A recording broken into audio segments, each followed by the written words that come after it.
Thank you, Joel. It is a pleasure to be back in Paso Robles. I have to say that as a winemaker down in Santa Maria Valley now, I traded in the tea for Templeton for the tea in Tepisque, and I wish I hadn't.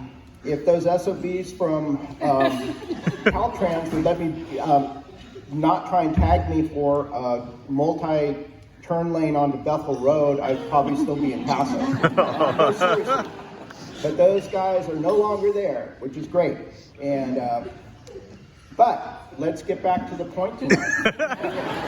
First off, I would like to say that Paso Robles has gone through a little growth in the time period that I've seen it. I mean, when I started Wild Horse and with my family and back in '81, we were the 6th winery in San Luis Obispo County, and there was nobody around here. And the family Paso Robles, is part of the legacy of people that have come before us that we stand on their shoulders, such as Dr. Stanley Hoffman, the late Robert Haas. You're stealing my story.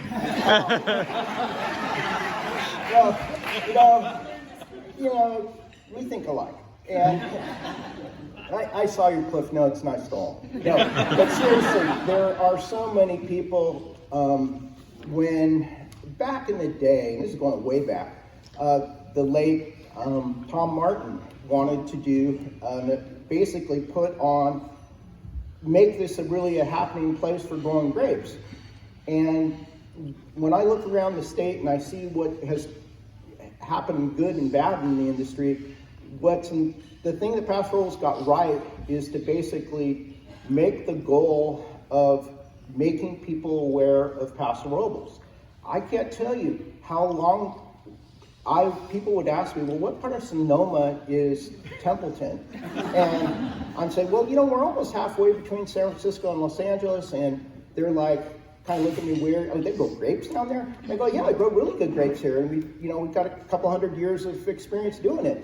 And it's a wonderful climate, and come see it. And I've talked to some older guys that would be, oh God, I did my basic training at Hunter Liggett, and that was the most godforsaken place in the world. And and it has, obviously we've come a long, long ways. But the reason why we came a long ways is that we branded Paso Robles. And when you say Paso, it's a much nicer 4-letter word than a little valley up in Northern California. And, a lot more sincere people and a lot more genuine area. And it is, it's been amazing to see what's transpired here. And I have a lot of great memories here, and I still buy fruit up in Paso Robles. And it's been an interesting run, but enough with that. Let's get to the celebrity roast for Mr. Neil Collins. And so, first off, I'd like everybody to fill their glass, and let's keep this going here. Neil Collins, what a slacker! I have to say, truly, Neil is one of the good guys that worked for me and went on to do great things, and I'm just amazed. He came and worked for me. I finally got my recollection of what years Neil was part of the organization. He worked like a slave. He was what we called, a sump chump. When the gray water would start backing up, hey, get in there. And he liked it.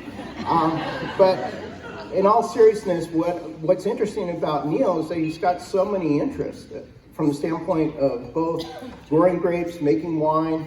He's got a very interesting side project, but obviously he's a very talented winemaker.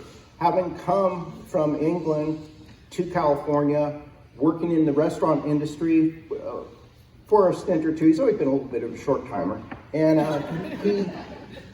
I was very fortunate to be one of the people to have the pleasure of working with Neil's many years ago. And it was kind of, a lot of people don't realize that in '91, it was kind of the British invasion in Paso Robles. We had both Mr. Collins and I want to say Mr. Curnow, who came, and these guys spoke a different language. They were talking about shifty spanners and talking about torches, and I'm just going, what in the?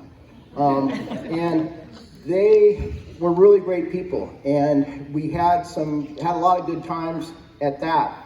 But what I thought was really interesting to see with, how much of a self-starter Mr. Collins has been, and how much he has, really dove into it in a big way. He's always been a culinary champ, and, I'm very impressed with that. But then looking at the opportunities that take place, having gone into France for a number of years, and I working for the parent family for 2 vintages, really getting arms around how to, do it the real way in the Côte d'Aron at Volk is pretty astonishing. And then coming back to California and being part of the program for the development of Tablas Creek Vineyards, he, is done much as, obviously with the vision of Bob Haas, obviously with the contributions of the parent family, but they could have put their vineyard anywhere in California, and I think it says a hell of a lot for the area that they chose Paso Robles. And Niels has always been kind of a creative person, and I think it's really exciting to see what he's done with his family. I mean, I don't know how in the heck you do it, buddy. I mean, you've got Tablas, you've got Lone Madrone, you've got Bristols. I mean, do you ever sleep? I mean, seriously. And he does a very, very good job at it. And I think that the one thing which I really appreciate about him is that he's a very humble person. He is, truly one of the most talented winemakers in California, and yet he's so laid back. I mean, wears these ridiculous hats. I mean, my God. And, he's a thing which I really appreciate about him. He's always kept his ego in check. You see a lot of people in this industry that think they're so full of it and that they're the greatest and all this stuff. And, there's a lot of great winemakers, no question about it. But I think this is truly an exceptional winemaker from the ground up, from the vineyard to the cellar, to the bottle, to the marketplace. And he's done a tremendous job for helping promote this area. And I think we should definitely raise a glass to Mr. Neil Collins.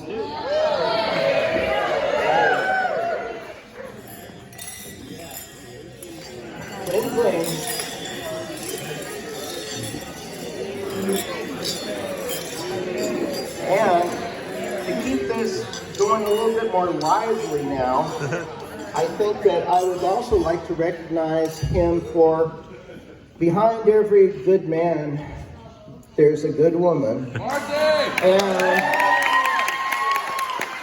that would be Marcy Collins. But let us not forget the lovely Jackie. She's my favorite author. I mean, seriously. Those books she writes are just classic.